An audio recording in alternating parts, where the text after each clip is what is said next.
Welcome to today's class. Today we will discuss about preparing cash flow statement as per Indian Accounting Standard 3, that is AS3.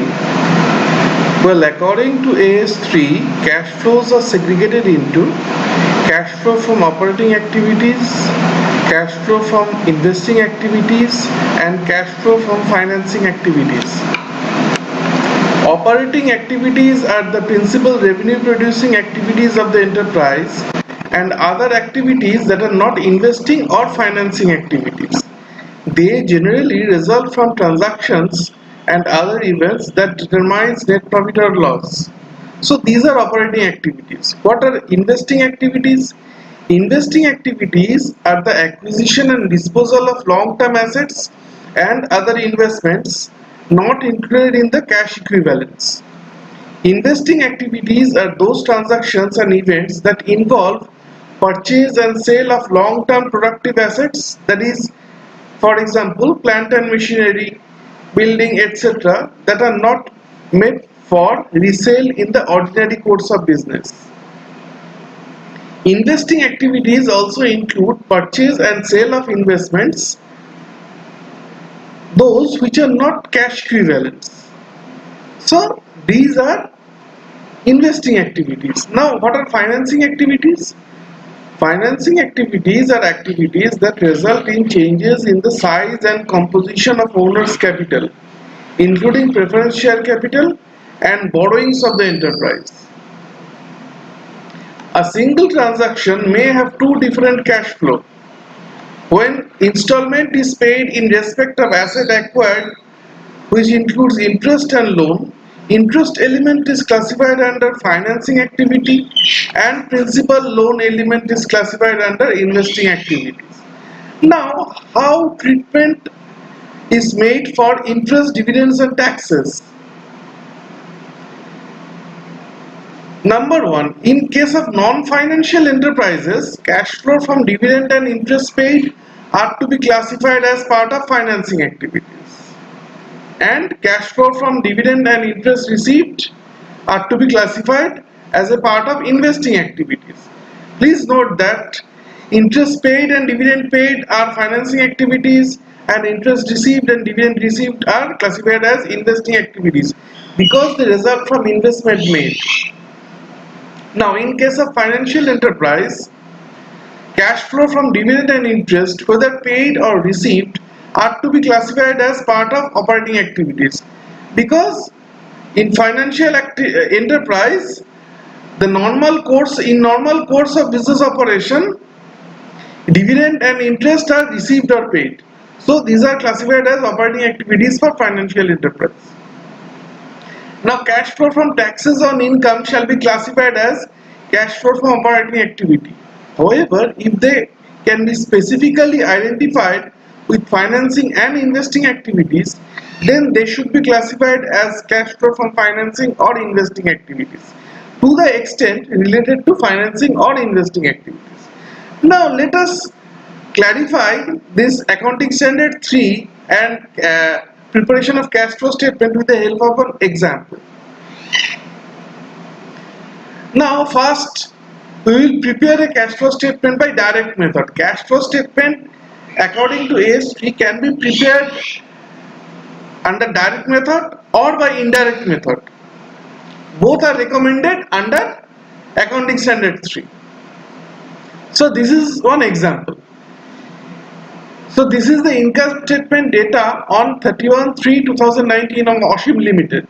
Amount revenues is 8,50,000, cost of goods sold 5 lakh, depreciation 40,000, interest expense 50,000, other expense 2 lakh, dividend 20,000. And the balance sheets as on 31st March 2019 and the previous year's balance sheet as on 31st March 2018. Owners equity, share capital 2,50,000, 1,50,000, reserves and surplus 1,14,000, 74,000, other liabilities, creditors 1,30,000, 1,50,000, non-current notes payable 1,80,000, 1,80,000, Less discount on notes payable. Discount has been amortized. Previously it was 20,000, now it is 16,000. The total comes to 6,58,000 and 5,34,000. Now, on the part of the assets, non-current assets, plant and machinery, this is a fixed asset. 2,50,000, 2,10,000. Less accumulated depreciation 90,000 and 50,000. Current assets, cash and bank 1,98,000 and 1,44,000, and debtors 33 lakh and 2,30,000. Total 6,58,000 and 5,34,000. Please note one thing. If we find out what is left of the revenue after deducting all these outgoes from the revenue, that is cost of goods sold, depreciation, interest expense, other expense, and after payment of dividend, what remains? We get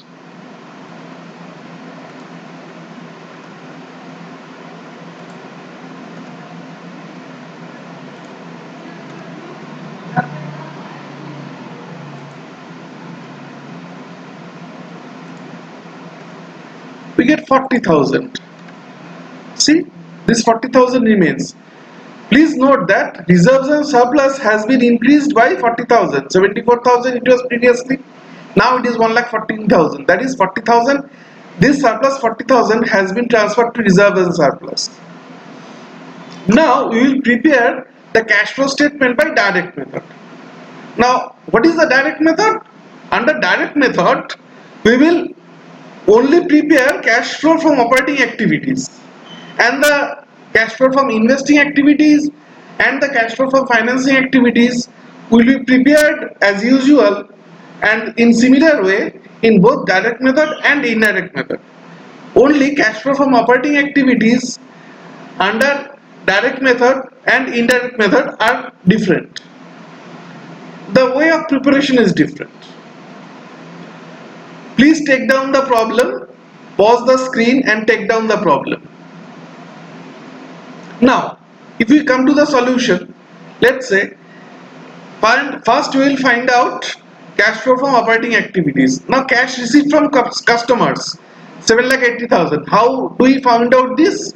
8,50,000 is revenues, and debtors, opening debtors was 2,30,000 and the closing debtors is 3 lakh. So 8,50,000 plus 2,30,000 minus 3 lakh equals to 7,80,000.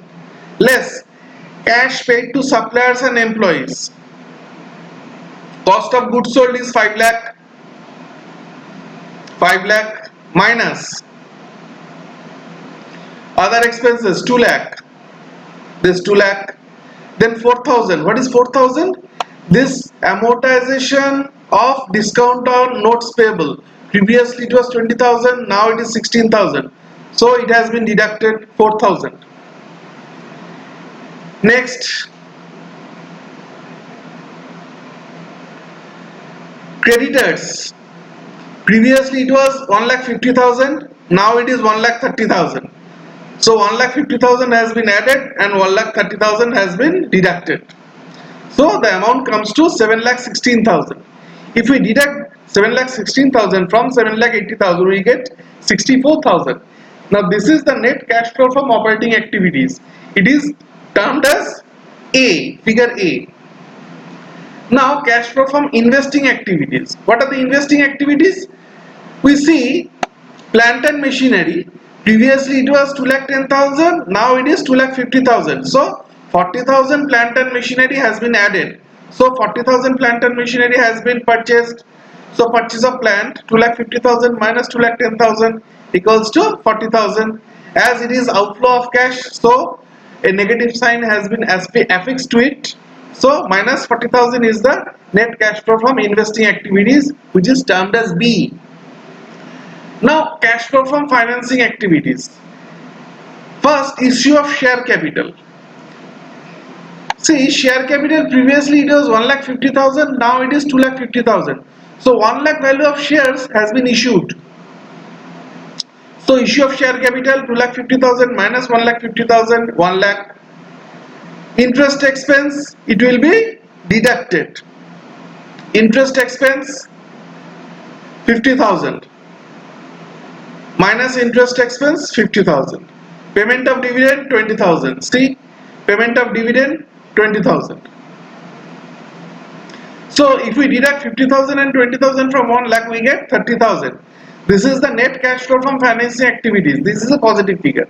Now if we add these three figures A, B and C, we get the net increase in cash and cash equivalents, that is 64,000 minus 40,000 plus 30,000 equals to 54,000. This is the net increase in cash and cash equivalents. Now if we add the opening balance of cash and cash equivalents, that is 1,44,000.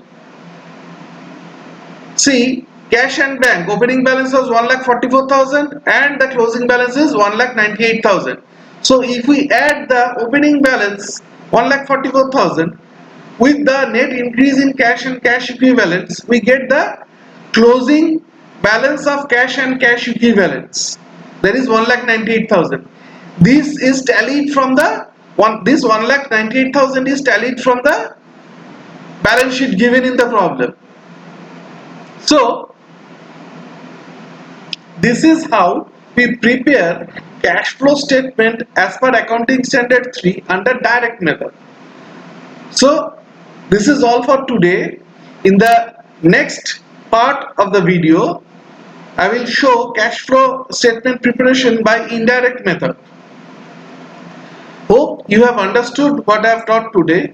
If you have any doubt regarding any matter I have taught today, feel free to comment. I will be happy to answer. Thank you for watching.